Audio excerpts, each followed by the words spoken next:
Hadis yang kita baca tadi itu adalah hadis yang populer di kalangan ulama hadis dan ulama hukum Islam. Karena menjadi dasar kajian utama untuk membahas tentang sholat. Mana rukun sholat, mana yang bukan. Mana penentu sah dan tidak. Jadi disebutlah hadisnya hadis musii'us sholat.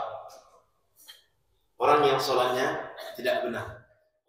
Bismillahirrahmanirrahim. Lanjut hadis yang berikut. Hadis 264 pada saya. Wa bihi ila qala an Abi Hurairah radhiyallahu ta'ala anhu, diriwayatkan oleh Ibnu Hajar dari jalur sahabat Nabi Abu Hurairah. Anna Rasulullah SAW qala, Rasulullah SAW, "Idza qumta ila shalah fa asbighil wudu." Kalau kalian mau salat, sempurnakanlah wudu. Tsumma istaqbilil qiblah, fakabbir. Setelah kalian sempurnakan wudu, menghadaplah ke kiblat. Fakabbir, kemudian mulailah salat kalian dengan takbiratul ihram. Waqra' bima tayassara ma'aka minal Qur'an. Setelah kalian takbir, bacalah ayat Quran yang mudah kalian baca. Ini kemudian jadi dalil bagi sebagian mazhab ulama, tidak mesti Al-Fatihah yang kita baca, tapi boleh ayat Quran yang mana saja yang kita dapat. Akan jadi perdebatan nanti, apakah membaca Al-Fatihah dalam sholat itu wajib atau tidak? Kata sebagian tidak, karena di sini ayatnya waqra' ma tayassara ma'aka minal Quran. Baca apa saja ayat Quran yang kau bisa baca, yang kau hafal, yang mudah bagi kau untuk baca ketika sholat. Summarka, setelah baca ayat Quran tadi, kalau dalam bahasa Syafi'i baca Al-Fatihah, sudah baca Al-Fatihah ini kalau bahasa kita irka', rukuk. Hatta tatma'inna raki'ah, sampai ketika rukuk tadi, rukuk dengan tumakninah. Rukuk tak sekadar membungkukkan badan, tapi membungkukkan badan dengan tumakninah. Tsumma rfa' ra'sak, setelah selesai rukuk, angkat kepala lagi, i'tidal. Hatta ta'tadila qa'imah, sehingga ketika i'tidal tadi sudah berdiri tenang, tak lagi ada gerakan sebelum setelahnya. Tsumma sujud, setelah i'tidal berdiri sujud. Hatta tatma'inna sajidan, sehingga ketika sujud pun sudah tumakninah sujud kita, tak buru-buru salat ini. Tsumma rfa' hatta tastawi wa tatma'inna jalisa, duduklah lagi setelah sujud tadi, duduklah lagi sehingga ketika duduk sudah duduk dengan lurus dan tumakninah. Tsumma sujud hatta tatma'inna sajidan, sudah itu sujudlah yang kedua, sehingga ketika sujud pun dikerjakan dengan tumakninah, tidak buru-buru. Tsumma rfa' hatta tastawi qa'imah, setelah selesai dua rakaat tadi, tegaklah selanjutnya, sehingga ketika tegak pun sudah tegak dengan sempurna, dengan lurus, dengan tenang. Tsumma fa'al dzalika fi salatika kulliha, lakukanlah seperti itu kata Nabi dalam semua salatmu. Maknanya setiap rakaat, kalau salat 2 rakaat sama macam tadi caranya. Kalau salat 3 rakaat sama macam tadi 3 rakaat dikerjakan. Kalau 4 rakaat sama 4 rakaat dengan 1 rakaat yang dijelaskan oleh Nabi tata cara salatnya. Paham redaksi hadis ini? Bapak Ibu yang dirahmati Allah Subhanahu wa taala, hadis ini redaksinya banyak. Artinya menjelaskan tentang ini dengan berapa redaksi itu banyak. Sama hadisnya tapi redaksinya banyak. Kemudian Bapak Ibu yang dirahmati Allah Subhanahu wa taala, kenapa hadis ini muncul? Ada yang menjelaskan. Apa penjelasnya? Anna rajulan dakhala al-masjid yusalli wa Rasulullah sallallahu alaihi wasallam fi nahiyatil masjid faja'a fasallama alaihi faqala la irji' fasalli fa innaka lam tusalli. Ketika ada orang masuk masjid, dia langsung sholat. Selesai sholat, dia mendekat kepada Nabi yang waktu itu sedang duduk dalam masjid bersama sahabat lain. Ini macam kita, tapi kerjanya bukan sedang pengajian ini. Ada yang sedang zikir, ada yang sedang sholat sunnah, ada yang sedang melakukan ibadah lain. Nabi di antaranya sedang duduk. Lalu orang yang masuk tadi, dia langsung sholat. Selesai sholat, dia mendekat pada Nabi. Dan dalam sebagian riwayat disebutkan Nabi mengintai orang tadi, perhatikan dengan ekor matanya. Saya kan tengok mata tak mengarah ke situ, tapi memperhatikan dengan ujung mata. Gimana sholat orangnya? Sehingga Nabi tahu cara sholatnya. Ketika menghadap kata Nabi, baliklah engkau ulang sholat engkau lagi. Lalu dia ulang sholat. Setelah selesai sholat, Nabi dia balik lagi kepada Nabi, dia salam, dijawab Nabi, sudah Nabi, ulang lagi sholat. Sampai 3 kali, dia ulang lagi sholat. Sampai keempat, dia sebut, Nabi, saya tak bisa sholat lebih hebat dibanding yang sudah saya kerjakan beberapa kali. Macam itulah pandai saya sholat lagi. Baru Nabi keluarkan penjelasan ini. Artinya orang yang sholat tadi itu, dia sholat dengan ilmu dia, dengan kemampuan dia, seperti inilah pandai saya sholat cuma. Rupanya sholat yang dianggap benar oleh dia tadi, bagi Nabi itu belum benar. Ulanglah sholat dulu. Sehingga orang tadi 3 kali sholat itu semuanya kata Nabi, engkau belum sholat dengan benar. Maka ada yang mengatakan orang sampai 4 kali sholat, ada yang mengatakan 3 kali sholat. Kali yang ketiga diajar oleh Nabi, baru dia benar sholat. Jadi paham kasus hadisnya? Nabi sedang duduk dalam masjid, masuk di antara sahabat Nabi ke dalam masjid. Baik, Bapak Ibu yang dirahmati Allah Subhanahu wa taala, kita lanjutkan. Ada tambahan keterangan sedikit lagi.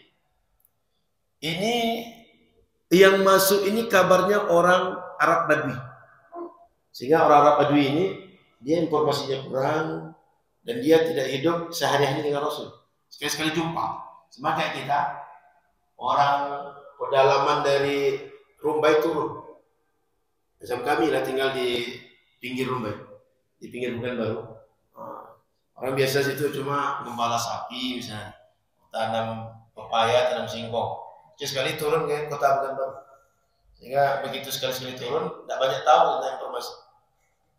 Sehingga begitu masuk masjid, langsung sholat sesuai dengan informasi, sesuai yang pandai dilakukan. Kemudian Bapak Ibu rahmati Allah, orang tadi ketika sholat, dia sholatnya simpel, singkat, tidak tumak nina. Rukuk, cepat balik, sujud, cepat balik, berdiri, cepat rukuk, duduk, cepat sujud, cepat duduk, dan terus sujud, cepat lagi. Jadi orang ini tidak tumak nina di dalam sholatnya. Selesai tumak nina, selesai sholat, dia pengen juga berjumpa dengan Nabi, pengen juga berdialog dengan Nabi, pengen juga ingin dapat ilmu dari Nabi. Sehingga sengaja datang Nabi. Nabi waktu itu, karena orang ini sudah datang Nabi, digunakan kesempatan meluruskan dia. Maka oleh Nabi SAW, begitu dia datang, disuruh dia mengulang sholat. Setelah selesai mengulang sholat, baru Nabi menjelaskan tentang bagaimana cara sholat seperti hadis yang kita baca tadi. Ini menunjukkan bahwa Nabi, kalau ada sahabat yang salah, beliau tahu, beliau tidak membiarkan salah, tapi beliau ajarkan. Apalagi orang bertanya. Tapi bila ada kejadian nampak langsung oleh Nabi, salah, Nabi benarkan. Ya Nabi suruh, ulang lagi, suruh praktek lagi. Maka kalau ada orang tidak tahu agama, dia kemudian melaksanakan agama dan dikerjakan salah karena tidak tahu, ibadahnya tak diterima. Itu yang masukkan di dalam kitab-kitab fikih. Siapa saja yang beribadah tanpa ilmu, amalnya tidak diterima, amalnya ditolak. Orang seperti itu maksudnya. Maka hari ini kalau ada orang yang tak mengerti ilmu sholat dan tak mau belajar tentang sholat, sholatnya tak diterima. Sebab kenapa? Dia sholat tanpa ilmu. Maka ini menjadi penting bagi kita. Kewajiban yang penting dalam syariat, wajib kita mengetahui ilmunya. Yang terakhir sholat. Siapapun muslim, kalau dia memenuhi syarat untuk wajib sholat, dia wajib sholat setiap waktu sholat datang. Maka ilmu sholat wajib setiap muslim mempelajarinya. Dan termasuk siapa saja kita menekuni satu bidang, bidang itu ada ilmu syariat dalam masalah itu, wajib kita tahu ilmunya. Sehingga pernah Umar masuk ke pasar, ada orang tidak mengerti tentang mana yang riba, mana yang halal, mana tidak halal. Apa kata Umar? Yang tidak tahu hakam hukum agama kita tentang jual beli, jangan masuk ke pasar kita ini. Umar menunjukkan bahwa kalau ingin berdagang, pastikan mengerti ilmu dagang. Maksudnya ilmu dagang dalam hukum-hukum syariatnya. Sehingga jangan sampai kita melakukan yang haram, melakukan yang batil, dan kita tidak mengetahui itu haram dan itu batil.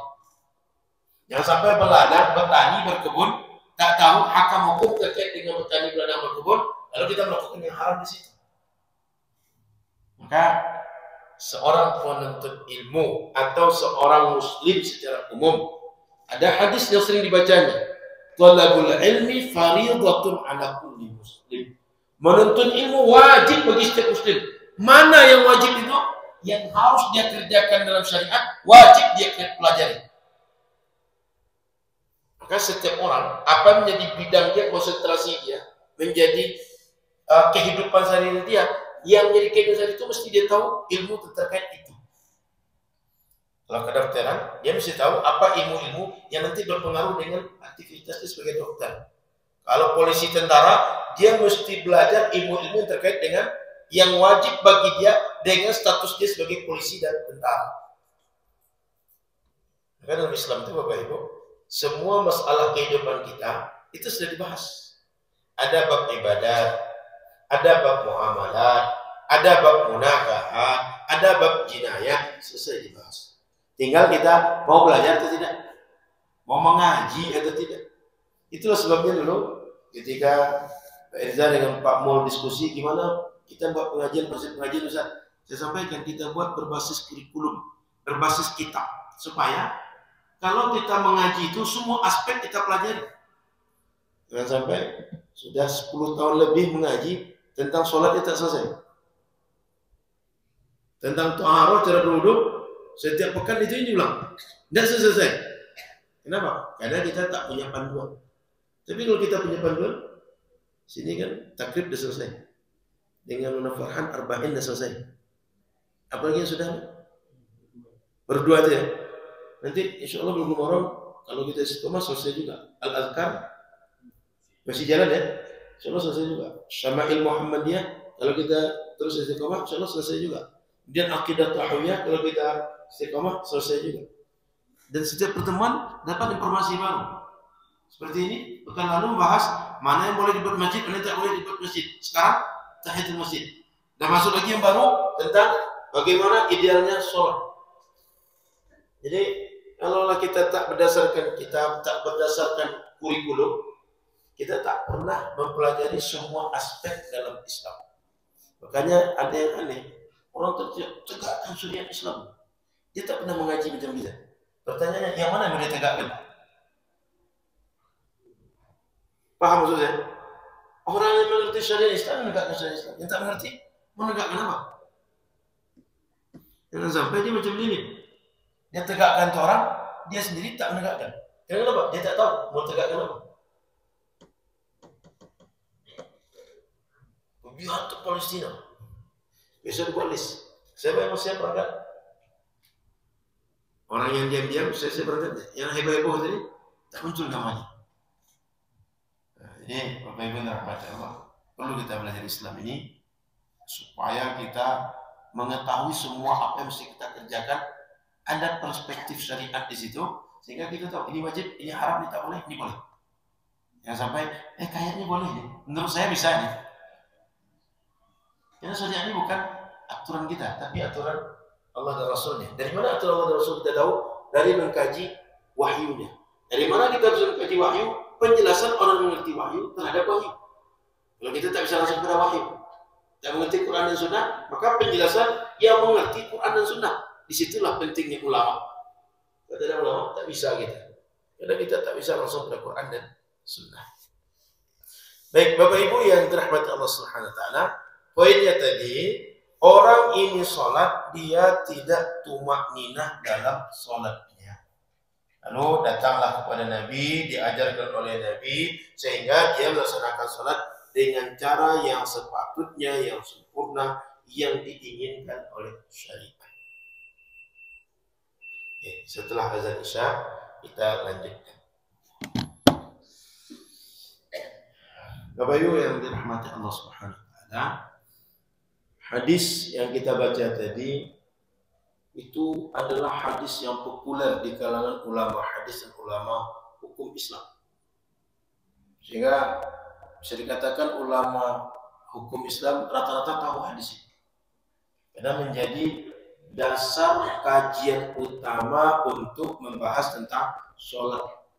Mana rukun sholat, mana yang bukan. Mana penentu sah dan tidak. Jadi disebutlah hadisnya hadis musii'us sholat. Orang yang sholatnya tidak benar. Orang yang sholatnya batal. Kemudian dari penjelasan hadis tadi, di antara informasi yang kita dapat pertama, yang disebutkan oleh hadis Nabi, duduk, kemudian tumaknina, berdiri, tumaknina, sujud, tumaknina, i'tidal, tumaknina, baca Al-Quran, kemudian wudhu dan segala macam. Ini menunjukkan bahwa ini adalah yang wajib dikerjakan bagi setiap orang yang mau sholat. Maka Nabi menyebutkan hal-hal yang pokok. Ada nanti masuk dalam rukun bagi kita, ada syarat sah sholat. Jadi kan wudhu, menghadap kiblat, kemudian baca Al-Fatihah, kemudian takbir dan seterusnya. Sehingga ini adalah hal-hal yang wajib kita kerjakan di dalam sholat. Apakah nanti masuk rukun atau tidak berperdebatan, tapi mesti dikerjakan. Semua ulama mazhab yang empat sepakat yang disebutkan Nabi dalam sholat itu mesti dikerjakan semuanya. Yang kedua, inna kulla syai'in lam yadhkur fi hadisil musii'i salata falaysa biwajib. Yang tak disebutkan Nabi dalam hadis yang kita baca tadi itu tak termasuk wajib, semuanya sunnah. Yang tak disebutkan dalam hadis itu adalah sunnah. Maka hadis ini populer bagi ulama hukum Islam. Sebab di sinilah diketahui mana menjadi rukun yang mesti dikerjakan bagi seorang yang sholat agar sholatnya sah. Kemudian Bapak Ibu yang dirahmati Allah Subhanahu wa taala, yang ketiga, dalil hadis ala wujubil wudu wa istiqbalil qiblah. Hadis menunjukkan wajib orang yang akan sholat berwudu. Yang selanjutnya, wajib orang sholat menghadap kiblat. Tidak boleh menghadap kemana suka. Kemana saja menghadap, penting saya menghadap Allah, nggak bisa. Ada ketentuannya. Mana arah yang bisa dihadapkan? Di arah kiblat. Kemudian wa qira'atul Quran ayya Qur'anin kan. Membaca ayat Quran wajib dalam salat. Mau ayat Quran itu Al-Fatihah atau selain Al-Fatihah. Itu yang saya sempat sebut tadi. Dalam sebagian mazhab ulama tidak wajib membaca Al-Fatihah. Dalam mazhab Syafi'i mesti Al-Fatihah yang dibaca. Karena ada hadis la salata liman lam yaqra bi Fatihatil kitab. Tak dianggap sah kalau ada orang sholat tapi tak baca Fatihah dalam sholatnya. Jadi ini pokoknya ayat Quran di mana saja. Yang lain satu lagi ayat Quran itu mesti surat Al-Fatihah. Kemudian berdiri, rukuk, sujud, kemudian i'tidal adalah pekerjaan yang wajib dikerjakan di dalam sholat. Seperti yang disebutkan dalam hadis ini. Selanjutnya, dalal haditsu ala wujubi takbir listiftahis salat. Hadis menunjukkan wajib takbiratul ihram untuk memulai salat. Makanya ketika ditanya apa definisi salat itu? Aqwal wa af'al muftatahatun bitakbir muhtatamatun bitaslim. Ibadah yang di dalamnya ada bacaan, ada perbuatan, dibuka dengan takbir, ditutup dengan salam. Tak ada ibadah yang seperti itu kecuali salat. Kita mau puasa takbir dulu nggak ada. Mau berbuka salam dulu nggak ada. Cuma sholat yang seperti itu. Maka wajib sholat itu dibuka dengan takbiratul ihram. Dinamakan takbiratul ihram karena semua pekerjaan yang halal tak boleh dikerjakan selama sholat. Makan, minum halal, tidur halal, bicara halal. Boleh maksudnya bicara itu. Boleh makan, minum. Tapi selama sholat tidak boleh. Makanya ihram, mengharamkan, menghalang, melarang. Kemudian Bapak Ibu rahmati Allah Subhanahu wa taala, tumakninah dalam mengerjakan setiap rukun, kemudian iktidal, kemudian sujud, ruku, itu mesti dilakukan bagi orang yang sholat. Jadi mesti tumakninah, tak boleh tidak tumakninah. Maka tak boleh sholat itu macam burung mematuk. Dia nampak ikan di patuknya langsung naik, angkat kepala, enggak. Tapi mesti ada tenang. Tak ada gerakan yang sebelumnya dan tak ada gerakan berikutnya. Di antara gerakan sebelumnya dan berikutnya itu ada tenang. Semua dengan tumakninah dalam sholat. Kemudian Bapak Ibu rahmati Allah Subhanahu wa taala, dalam hadis menunjukkan bahwa iqamah di dalam melaksanakan sholat itu tidak wajib. Tak disebutkan di dalam hadis. Artinya kalau ada orang sholat, dia tidak iqamah dulu, sah sholat dia. Tidak merupakan penentu sah dan tidak sahnya sholat. Termasuk at-ta'awuz, membaca a'udzubillahi minasyaitonir rajim sebelum Al-Fatihah. Termasuk mengangkat tangan saat kita takbir. Dalam mazhab Syafi'i itu ada empat keadaan dalam sholat kita dianjurkan mengangkat tangan. Satu, saat takbiratul ihram. Dua, ketika kita akan rukuk. Tiga, kembali di rukuk. Empat, saat kita berdiri rakaat ketiga dari tahiyat pertama. Itu dianjurkan kita mengangkat tangan saat takbir. Adapun mengangkat tangan tadi sunnah. Ingat kata Imam Syafi'i, sholat itu kita mulai dengan 2 kewajiban dan 1 sunnah. Apa 2 kewajiban? Takbiratul ihram wajib, niat wajib. Sunnah, mengangkat tangan. 3 sekaligus dibuat, 2 wajib, 1 sunnah. Dan itu bisa sekaligus. Selanjutnya Bapak Ibu rahmati Allah Subhanahu wa taala, meletakkan tangan kanan di atas kiri bersedekap dalam salat, ini sunnah. Tidak wajib. Dalam mazhab Syafi'i, mazhab jumhur ulama, di bawah dada, di atas pusar, bukan di atas dada. Tapi di bawah dada, di atas pusar, di tengah. Jumhur ulama begitu. Kemudian takbir setiap perpindahan gerakan, termasuk baca sami Allahu liman hamidah, itu sunnah kita baca.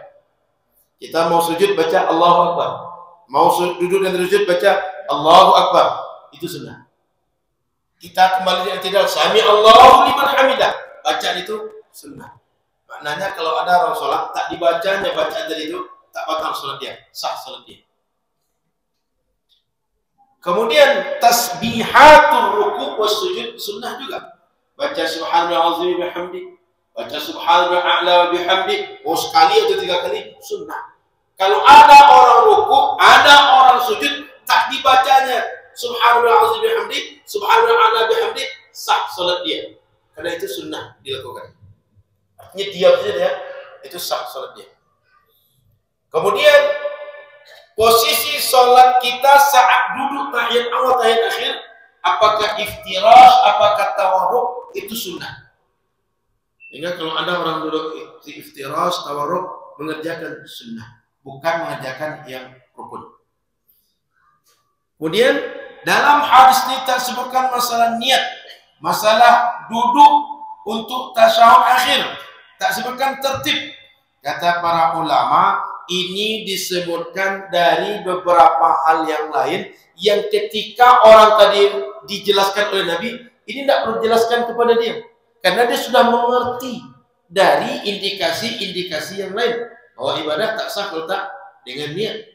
Ibadah tidak sah kalau tidak dikerjakan dengan urutan yang diajarkan oleh Nabi Sallallahu Alaihi Wasallam.